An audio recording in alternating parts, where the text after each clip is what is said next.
una ako dito, pagpasok pa lang, talagang kinirabutan na. Saka papunta sa CR, ayun, sabi ko sa asawa ko, mayroon talaga dito.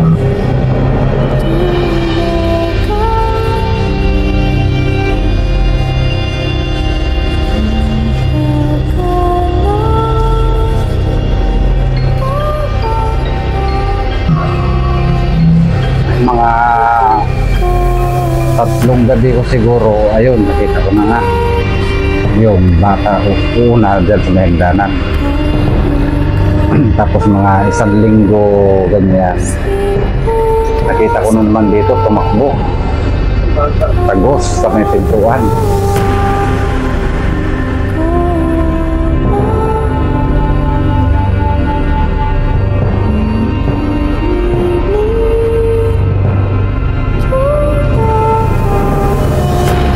Nung magkakape ako ng mga 2:00 na madaling araw ulit, doon na sa kusina. Yung parang nasa tabi mo lang talaga. Doon na sa may kusina.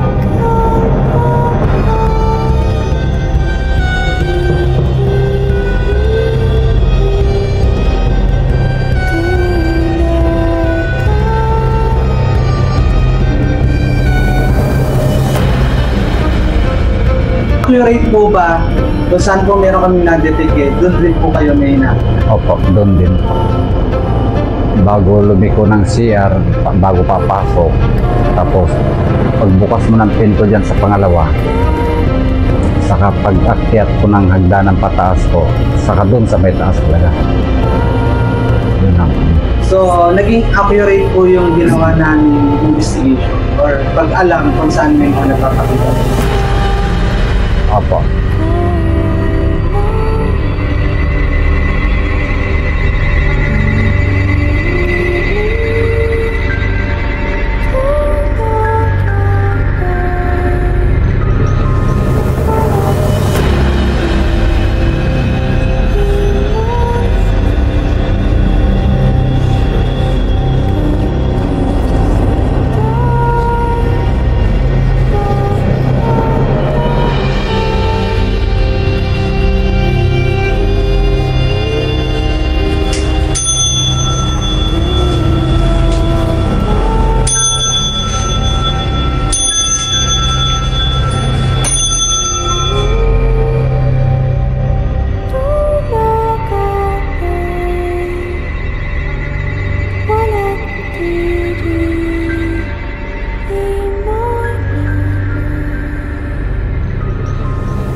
Sa isang tahimik na bahagi ng Bulacan, may isang pamilyang humingi ng tulong matapos ang isang ginang ay makaranas ng karamdaman na hindi kayang ipaliwanag ng medisina. Isang sakit na tila unti-unting sumisipsip ng kanyang lakas. Isang misteryong bumabalot hindi lamang sa kanyang katawan, kundi sa buong bahay. Sa kahilingan ng pamilya, ang kanilang pagkakakilanlan ay mananatiling lihim. Paalala sa lahat ng manonood, ako ay hindi manggagamot. Ako ay isang paranormal investigator na nagsasagawa ng house cleansing upang alamin ang katotohanan sa likod ng hindi nakikitang panganib. Kasama ko ang buong team ng BSQ, Bulacan Spirit Questers, si Boss Greg Adventure, Madam Jung's Adventure, at Ate Ann TV Vlogs sa aming pagpasok sa bahay na ito na matagal nang sinasabing may naninirahan na hindi tao. Pagdating pa lamang namin sa lokasyon, agad akong nagsagawa ng espiritual na paghahanda. Nagkalat ako ng blessed salt at blessed water sa buong paligid ng bahay upang magsilbing harang. Isang selyo laban sa pag-alis ng anumang entity na posibleng gumagawa ng masama kay nanay. Hindi alam ni nanay ang aming pagdating. Isang mahalagang hakbang upang tukuyin kung may aktibong presensyang kumikilos laban sa kanya. Gamit ang dowsing rod or divining rod, sinuri ko ang kanyang enerhiya. At doon ko nadiskubre, matindi, mabigat, mapanganib na negatibong presensya, isang palatandaan ng exposure sa mga negative energy ng mga entities at posibleng gawa ng kulap. Agad kong inalis ang namuong negative energies at ginawan siya ng spiritual na proteksyon, isang pananggalang laban sa muling pag-atake ng masamang puwersa.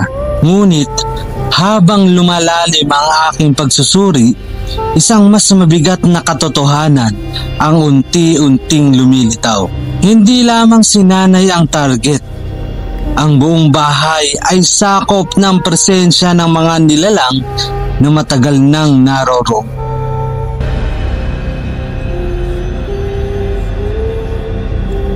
Isinalaysay ni tatay ang mga aninong nagpapakita, mga yabag sa dilim at presensyang hindi nila nakikita.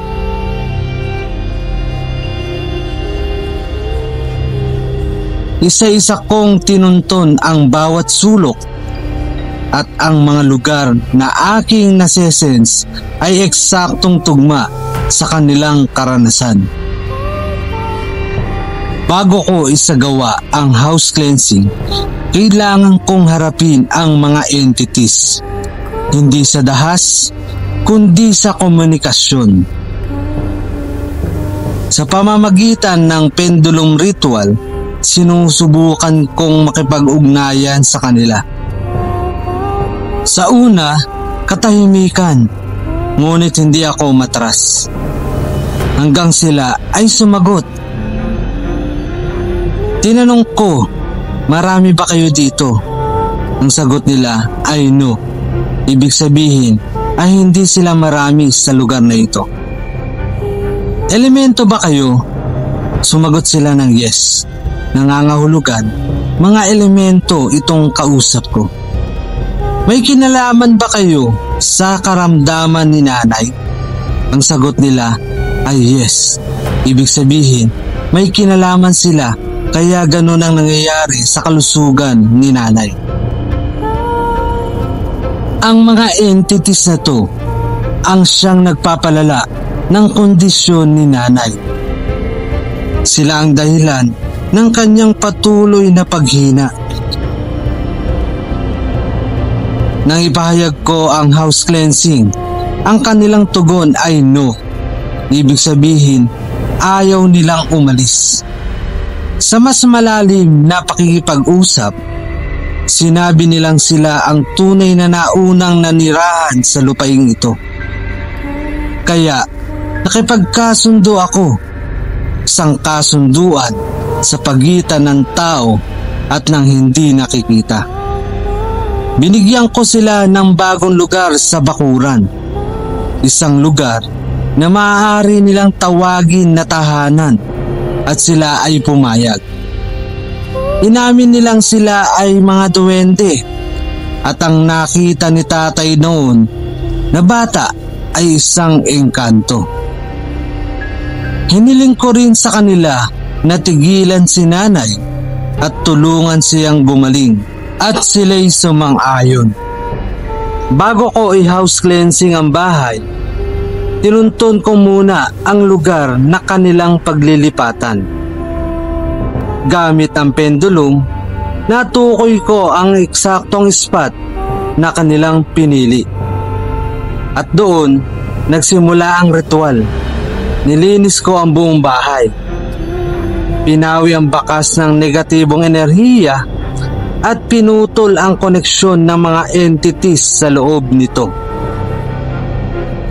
Matapos ang proseso, muli kong sinuri ang mga dating hotspot at isa-isa silang nawala. Matapos ang lahat ng ritual, kinausap ko si tatay at ang kanyang anak. Kinonfirma nila na ang mga lugar na aking tinukoy ay siya ring mga lugar kung saan may nagpapakita, nagpaparamdam at nagpapakilos ng hindi nakikitang puwersa. Sa lahat ng nakakaranas ng kakaiba, tila hindi matahimik. Sa mga pangyayaring hindi maipaliwanag, huwag kayong matakot. Ako si Kuya Rick, ang inyong gabay laban sa dilim, ang inyong paranormal investigator. Para sa konsultasyon, i-PM lamang ang aking Facebook account, Kuya Rick the Paranormal Investigator. Mag-subscribe sa aking YouTube channel, Kuya Rick TV Vlogs. I-follow ang aking FB page upang mapanatiling updated sa mga susunod na investigasyon. Hanggang sa muli, at tandaan, hindi lahat ng nakikita ay totoo at hindi lahat ng totoo ay nakikita.